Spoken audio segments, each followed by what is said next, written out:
Blogging setup হইছে আমার। এই যে দেখেন তার সবকিছু আমার হাতে, গলায় একটা মাইক। আর এটা কেমনে বাজায় আমি নিজেও জানি না, আমি জাস্ট খালি কোনো মতন যে এটার ফাঁক দিয়ে এটা ঢুকায় রাখছি। হ্যালো গাইস, আসসালামু আলাইকুম সবাইকে। আশা করি সবাই অনেক অনেক ভালো আছেন। Welcome to my new blog. তো আমি এখানে আসছি, মানে আমার পিছনে তো বাড়ি, কিন্তু আমি এখানে আসছি কি জন্য? ভিডিও বানানোর জন্য। কিন্তু হঠাৎ করে মনে পড়লো আমার প্রত্যেকটা ভিডিও শেখি হয়, মানে একটু বেশি লড়াচড়া করে। তো আমার কাছে এমন একটা জিনিস আছে, আর যেটা হচ্ছে 10 বছর পুরনো, কিন্তু এটা আমি ব্যবহার করি না। আমার কাছে 10 বছর পুরনো একটা স্টুডিও সেটআপ আছে, কিন্তু এইটা আমি আসলে ব্যবহার করতাম জানি না, তার কারণে আমি ব্যবহার করি না। আর প্রত্যেকবারই ভিডিওর শেষে দেখি আমার ভিডিও খালি এমনি ডান্স করে। তো গাইস, আর দেরি না করে চলেন শুরু করা যাক আজকের ব্লগের মূল কারণ, যেটা হচ্ছে 10 বছর পুরনো স্টুডিও সেটআপ। আসলে কি এটা আমার কাছে আছে? তো দেখতে হলে ভিডিওটা অবশ্যই একটা লাইক করে দেন, চ্যানেলটা সাবস্ক্রাইব করে দেন। আর দেরি না করে চলেন। তো গাইস, এইটা আমি এখন মাত্র খুঁজে বের করছি, আর কিভাবে কোথায় খুঁজে পাইছি সেটা আর দেখাইলাম না, জাস্ট আপনাদের সাথে আনবক্সিং করে দেখাই। তো রেডি, 3, 2, 1, স্টার্ট। আর মশারির ভিতরে আমার ছোট ভাই ঘুমাইতেছে, তাই ওরে ডিস্টার্ব করলাম না। তো এইটা হইছে একটা ছিঁড়া ব্যাগ, ভিতরে অনেক জিনিসপত্রই আছে। একটা দারাজের কার্টুন। আপনারা ভাইবেন না যে আমি আবার দারাজ থেকে এটা অর্ডার দিছি। দারাজ থেকে অর্ডার দিছিলাম একটা একটা বয়া মাইক। সবার প্রথমে এইটা দেখেন, আর কিছু দেখা লাগবো না। Selfie stick. এইটা আজকে থেকে প্রায় 10 বছর আগে, মানে এখন 2025 সাল, 2015 সাল অথবা 16 সালের দিকে এইটা ভাই কিনছিল। আর এটার নমুনা হয়েছে, এটা হচ্ছে প্যাকেট আর এটা হচ্ছে স্টিক। কেমনে বিশ্বাস করবেন 10 বছর পুরনো? এই যে দেখছেন এটার একটা বাটন ছিল, এই বাটন পর্যন্ত নষ্ট হয়ে গেছে, কিন্তু এটা এখনো মজবুত। আরেকটা জিনিস যেটা, আর এটা হচ্ছে মাইক, বয়ের একটা মাইক।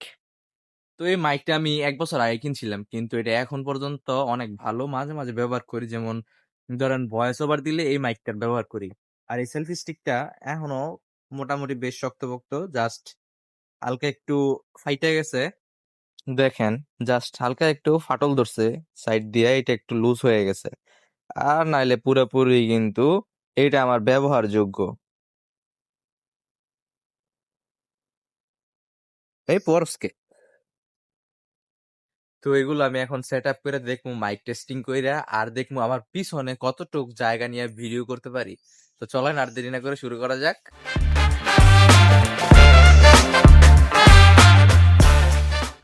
গাইজ, বিশ্বাস করবে না, এটার তার এত বড়, এটা নিয়ে আমি হাঁটমু কেমনে এমনে দইরা। তো দেখেন, এইটা হচ্ছে আমার আজকের ব্লগিং সেটআপ। তো এত সুন্দর সেটআপ থাকতে আমি কেন শেখি শেখি ভিডিও করি? আমার ভিডিও প্রত্যেকবারই ডান্স করে এমনি এমনি, ও বললে বললে, ও শাবা শাবা। ঠান্ডা লাগিয়ে গেছে, তাও আমি ভিডিও করতেছি। তো আজকের ব্লগিং সেটআপ হইছে আমার। এই যে দেখেন তার সবকিছু আমার হাতে, গলায় একটা মাইক। আর এটা কেমনে বাজায় আমি নিজেও জানি না, আমি জাস্ট খালি কোনো মতন যে এটার ফাঁক দিয়ে এটা ঢুকায় রাখছি। এখানে একটা এই আছে আপনার, কলার সিস্টেম আছে, কিন্তু এই কলারের মধ্যে এই মাইকটা আসলে লাগে না। আমি জানি না এখন ভয়েস আইতেছে কিনা।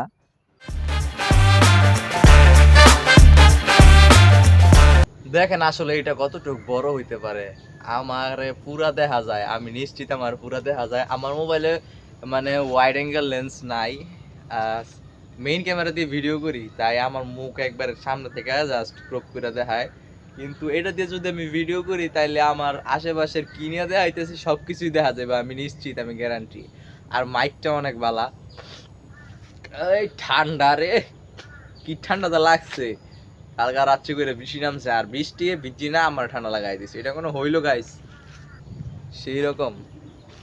আমি আসলে এই পর্যন্ত সেলফি ক্যামেরা দিয়া বা যে কোনো ট্রাইপড দিয়ে ভিডিও বানাই না। আসলে আমি জাস্ট খেয়াল করতেছি আমার ক্যামেরাটা কি আমার দিকে মুভ হইতেছে কিনা, মাঝে মাঝে একটু এদিক সেদিক হয়ে যায়।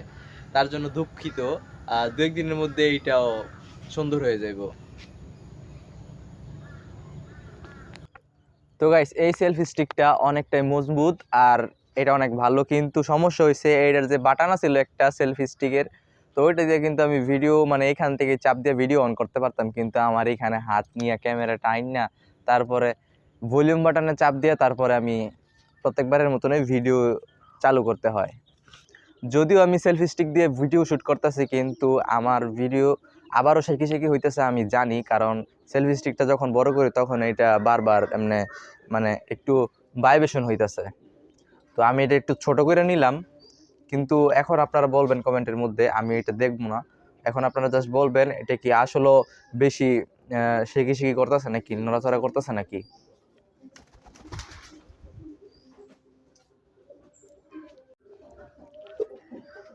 দেখেন গাইস, আমি কিন্তু একদমই চুলার পার না, আমি রান্নাঘরের বাইরে দাঁড়িয়ে আছি, আর এটা লম্বা করে জাস্ট আমি এখানে দাঁড়ায় দাঁড়ায় কথা বলতাছি, আর কাউকে কোনো ডিস্টার্ব না করে। তো গাইস, কেমন লাগলো আমার 10 বছর পুরনো সেটআপ? তো সবাই কমেন্টে জানাবেন, আর অবশ্যই চ্যানেলটা সাবস্ক্রাইব করে দিয়েন, আর লাইক তো সবার প্রথমে করবেন। আর এটা সুবিধা কি হয়তো আপনাদের মুখে বলে বুঝাইতে হইব না, আপনারা নিশ্চয়ই বুঝে ফেলতেছেন। আমি হচ্ছে নিচে আর উপরে কি হইতেছে না হইতেছে সব গন্ডগোল আমি দেখতে পারবো, জাস্ট আমি ভিডিও অন কইরা আমার চালের উপর কি আসলে ময়লা জমছে নাকি জমছে না সবকিছু আমি বুঝতে পারবো। তো বিদায় নিয়েও নিতে পারলাম না, কারণ আপনারা সাবস্ক্রাইব করেন নাই। অবশ্যই চ্যানেলটা সাবস্ক্রাইব করে দেন, তাহলে আমি চলে যাব আর জ্বালাবো না। তো সবাই ভালো থাকবেন, সুস্থ থাকবেন, আল্লাহ হাফেজ।